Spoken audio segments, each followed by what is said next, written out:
everybody. We got something pretty cool here for you. We have a 2025 Corvette E-Ray coming in for ceramic coating on all the paint, the wheels, the glass, trim, headlights, all that stuff. So yeah, it's a really cool blue color here with the racing stripes and stuff like that through the center of it. It is an E-Ray, so this thing is all-wheel drive. So the front wheels are powered by a hybrid system of some sorts, I believe. But yeah, so to start the day off, we are going to do a pre-polish inspection. So basically we're gonna go through, wash it, decontaminate it and stuff like that. And also gonna tint the front windows, the back single window. As far as like what I see with the car, you know, from an initial standpoint is right here. If you can see that in the light, maybe I need to change my color setting. But it's pretty scratched up there. And then I also saw a pretty few deep ones there. And for whatever reason, right on the Corvette badge, right there, also has a couple of good sized scratches in it. And this car is brand new. So he purchased the car, today's Monday, he purchased the car Friday morning, drove it straight here. I doubt this thing's got more than 100 miles on it. Let's check. 110 miles on the dash. So I mean, it is brand new. I mean, it doesn't get too much newer than this.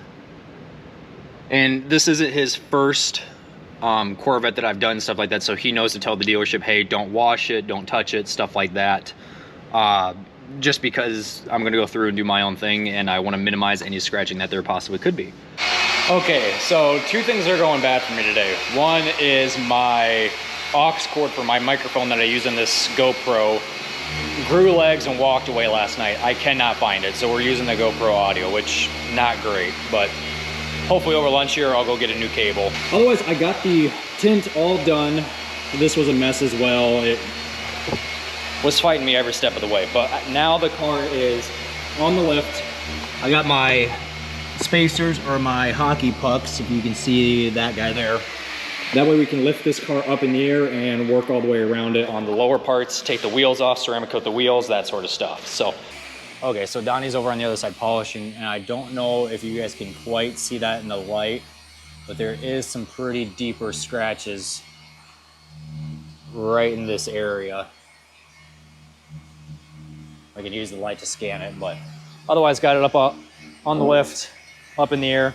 Gonna pop those wheels off, ceramic coat those. Tint is done, finally. So I went ahead, did 15% sides and back. I did remove the top to gain access to this back window a lot easier. We'll just let that sit for a while and then drop it. But yeah, it should start coming together pretty quick.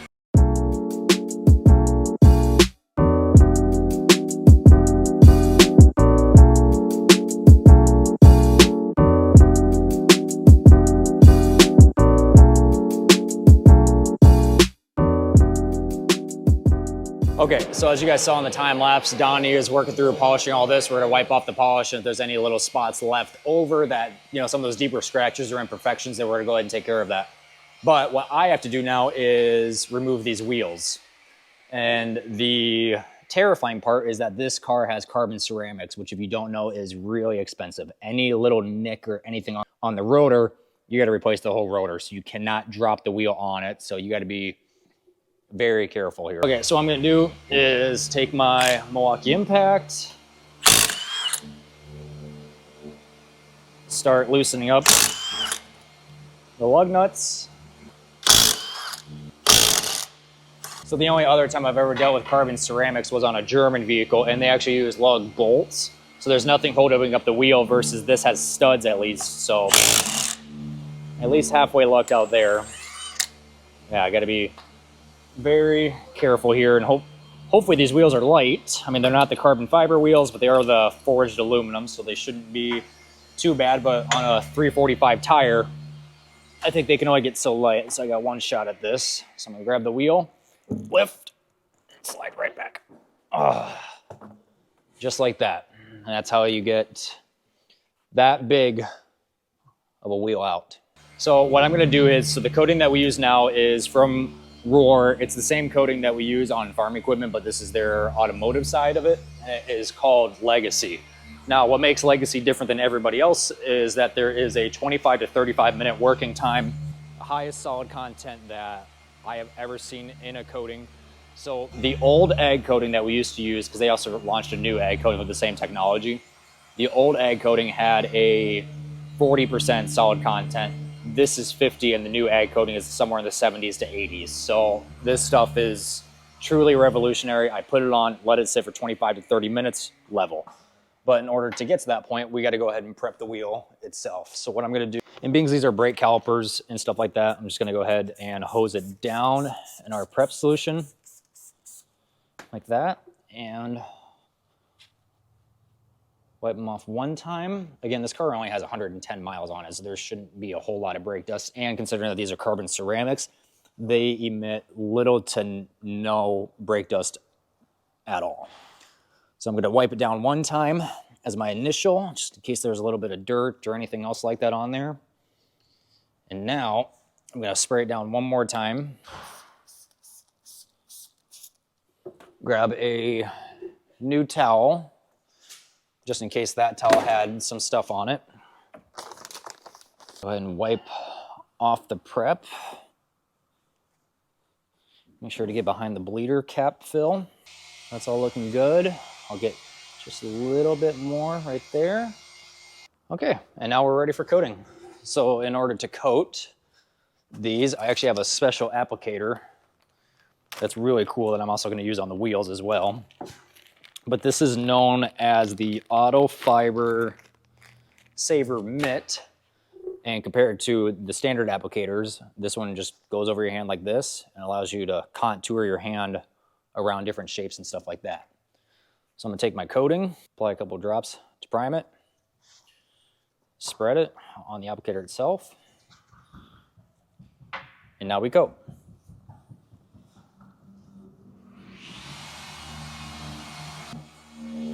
And there we go. Just two more drops just to the face. And the cool thing too is that this is a single layer or single application coating, so you kind of only get one shot at it. But I would take my spray gun and just spray them down to get every inch or every little nook and cranny, but I don't have my sprayer, so this is the next best thing, and it's gonna work just fine. Okay, so just like the wheel calipers, because remember I have to wait at least 30 minutes before I can level that off. So what I'm gonna do is one round of prep here, because there is a little bit of dirt, tar, something like that on the surface. So this initial cleaning is just to remove any of that or any water out of the lug nut pockets. You can see all the dirt there. And now we'll go to the other side and just wipe off the barrel.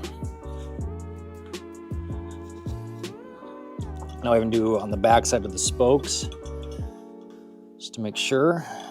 I don't double check for any water in any of these little pockets.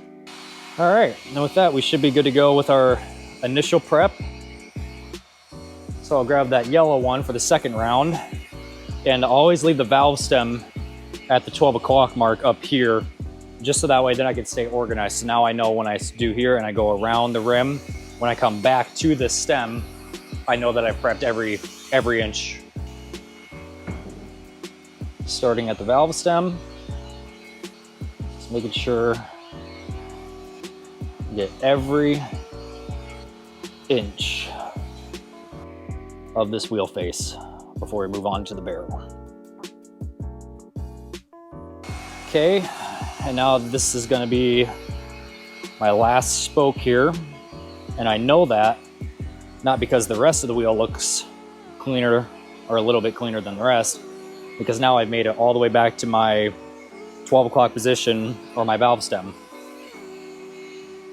So now I'll come on the back side, and I'll typically just find a stamping mark. So there's actually a stamping mark right here on the wheel, and I'll just start from that stamping mark, work my way around. So now, put the wheel at the 12 o'clock position again, or the valve stem. I'll take that same applicator I used for the caliper, and we go.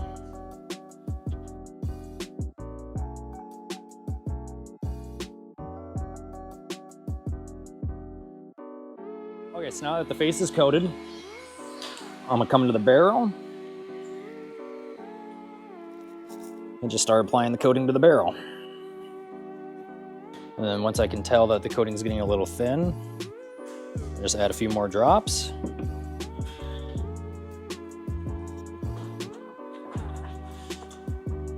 And keep on going.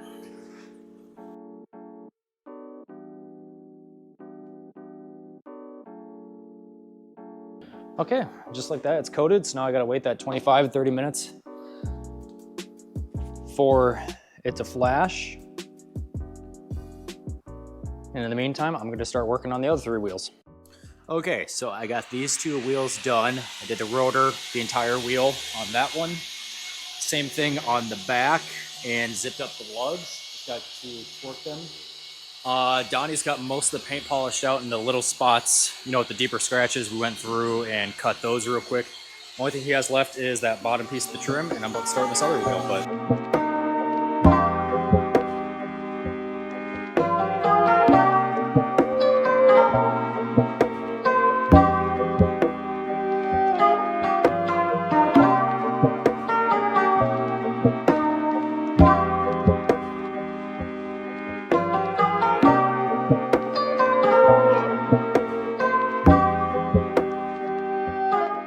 okay, all 4 wheels are now done, and now we're going through and prepping. So on this towel, we have our prep solution, and we're gonna wipe down every surface that we are going to be ceramic coating here.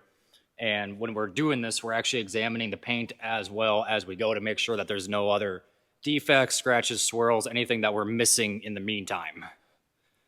As you can see, this fender is now looking proper. Same thing with the headlight. This half of the hood went through, checked it all out. A little bit of scratches that we had right in that area are now gone. The only thing really left here is just some dirt nibs in the paint, which is something that we could take out with a dirt nib tool remover and stuff like that. I haven't gotten that far into the paint correction game, but you never know, maybe one day. So we're gonna go through, finish prepping all the surfaces here, including the glass, and then it's coating time. So the ceramic coating we're gonna be installing on all the paintwork, glass, trim, everything else, and what you saw me put on the wheels is a new coating from Roar, which is the same coating brand that we've used for the agriculture side. And this is a new coating called Legacy. It's their 7-year single layer, fully warranted coating. And this stuff is pretty crazy. It actually has more higher solid content than the previous ag coating that we used to put on sprayers, tractors, stuff like that. So it's gonna withstand anything in terms of chemical resistance that is gonna get thrown on this car. So the old ag coating that we used to throw on tractors was about 40% solid content. This stuff is 50, and the new ag stuff is about 70 to 80. But basically we're gonna go ahead, apply it onto the paint. It has a 25 to 30 minute working time, and that's how long it takes roughly for it to almost bond to the surface, but not quite bond in a way. It's more so flash is what it's called, or working time. And so as you can see here, I'll bring you guys in on this fender. But on this fender here, you can see the coating has been applied about 6 minutes ago. And yeah, it's gonna wipe off perfectly fine. No need to worry or rush through it or have super fast flash times like other coatings out there. And that's one of the nice things, is that we can just go through, coat the entire vehicle in about 15, 20 minutes. Once we're done, we come back through, level it off. And around that 30-minute time is what we have found works for us with the current climate, no humidity and things like that. And it truthfully is the easiest coating that we have worked with in terms of leveling off. There's no high spots, nothing like that. And I've actually done some testing where I've left it on there for about an hour to hour and a half, and it still wipes off great. So we're gonna go through and finish ceramic coating this, and I'll show you guys the leveling.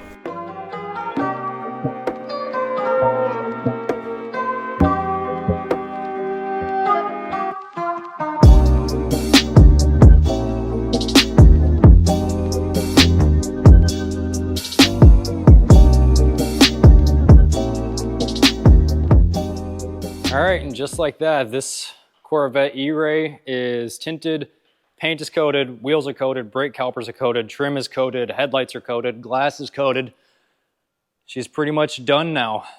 So what I'm gonna do here in the morning is pull it out, get some B-roll shots for you guys to show it, and the next day. okay, it is the next morning. I'm about to pull this car outside and wait for the customer to come pick it up. But I know a lot of you guys are maybe subscribed to see content like this tractor and stuff like that, but you know, we do a little bit of everything, and even boats and some airplanes, things like that. But what I really want to show you guys was on this John Deere that we did, the biggest reason why you'd want to ceramic coat a tractor when it's brand new, or you know, if you do have a brand new one, is to help prevent this. I mean, this tractor is less than 10 years old and the paint's already basically gone, you know, from UV damage and stuff like that. And that's where the ceramic coating can help prevent happen. But obviously that's not the point of this video. The point of this video is for the Corvette. But again, some of you are here to watch the farm stuff, but this one is all done here on the hood and stuff like that. I do have to tint the windows on this thing yet as well. And then obviously we're ceramic coating this case quad track, but for now, we'll focus the outro here on the C8 Eray. So everything is now coated. It's been about 16 hours since we completed the job. So now the coating, it's not fully cured for about a week to 2 weeks, I'd say.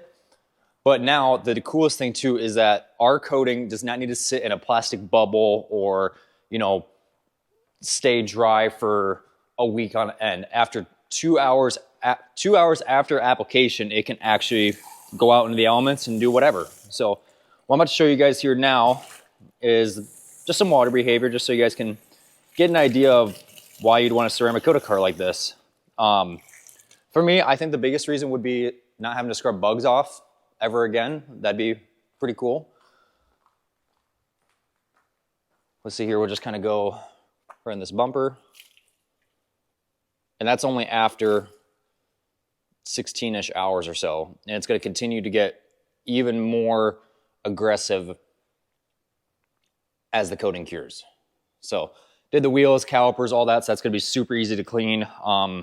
Whatever brake dust does emit from the carbon ceramics really shouldn't even have to scrub off. At least what I know about carbon ceramics is they emit pretty much no brake dust, which is a good thing, especially on a sports car like that. I can imagine that the brake dust would be horrendous. But yeah, so even we'll come back to, well, let's go back to this rear quarter here.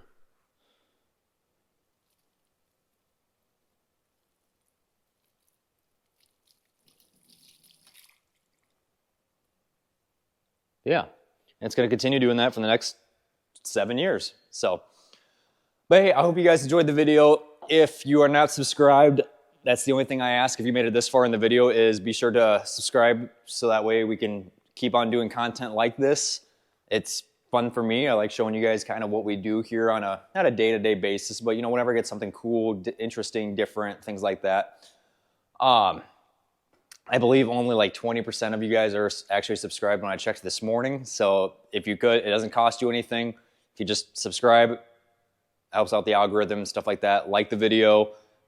Don't really need a comment, but you know, if you enjoy this, I'd love to hear it. Or if you want me to talk more or want me to do something different in these videos, maybe more educational, more entertainment, stuff like that, just let me know in the comments and I'd be more than happy to not change direction, but at least give you guys what you want. So, all right, well, until next time, we'll see you guys.